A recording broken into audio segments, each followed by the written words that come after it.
ഈശോയിൽ പ്രിയപ്പെട്ടവരെ, ജെറുസലേം പട്ടണത്തെക്കുറിച്ചുള്ള ഈശോയുടെ ഈ വിലാപം സുവിശേഷത്തിൽ പലയിടത്തും നമുക്ക് കാണാനാവും. ഈശോയുടെ വചനപ്രഘോഷണം കേട്ട് അത്ഭുതങ്ങളും അടയാളങ്ങളും പ്രവർത്തിക്കുന്നത് കണ്ട് അനേകർ യേശുവിൽ വിശ്വസിച്ചു. വിജാതിയർ പോലും യേശുവിൽ വിശ്വസിക്കുകയും യേശുവിനെ പിന്തുടരുകയും ചെയ്യുന്നുണ്ട്. എന്നിട്ടും ജെറുസലേമിൽ ഒരു മാറ്റവും സംഭവിക്കാത്തത് കൊണ്ട് അവർ യേശുവിനെ തള്ളിപ്പറയുക പോലും ചെയ്യുന്നത് കൊണ്ടാണ് ഈശോയുടെ ഈ വിലാപം. പ്രിയപ്പെട്ടവരെ, ഒത്തിരി നോമ്പുകൾ നമ്മൾ നോക്കിയിട്ടുണ്ട്.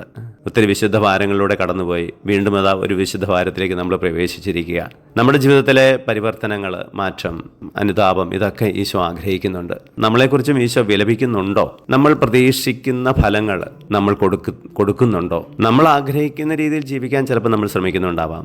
ഈശോ ആഗ്രഹിക്കുന്ന പോലെ തന്നെയാണോ ഞാൻ ജീവിക്കുന്നത്, സംസാരിക്കുന്നത്, പ്രവർത്തിക്കുന്നത്? ഈശോയും ചുറ്റുമുള്ളവരും എന്നിൽ നിന്ന് പ്രതീക്ഷിക്കുന്ന ഫലങ്ങൾ ഞാൻ കൊടുക്കാൻ ശ്രമിക്കുന്നുണ്ടോ? ഇവിടെയൊക്കെയാണ് മാനസാന്തരം ആവശ്യമായിട്ടുള്ളത്. ഈ ഒരു വിശുദ്ധ വാരമെങ്കിലും നമുക്ക് കൂടുതൽ മാനസാന്തരത്തിന് കാരണമായി തീരാനും ജീവിത പരിവർത്തനം സംഭവിക്കാനും ഇടയാകട്ടെ.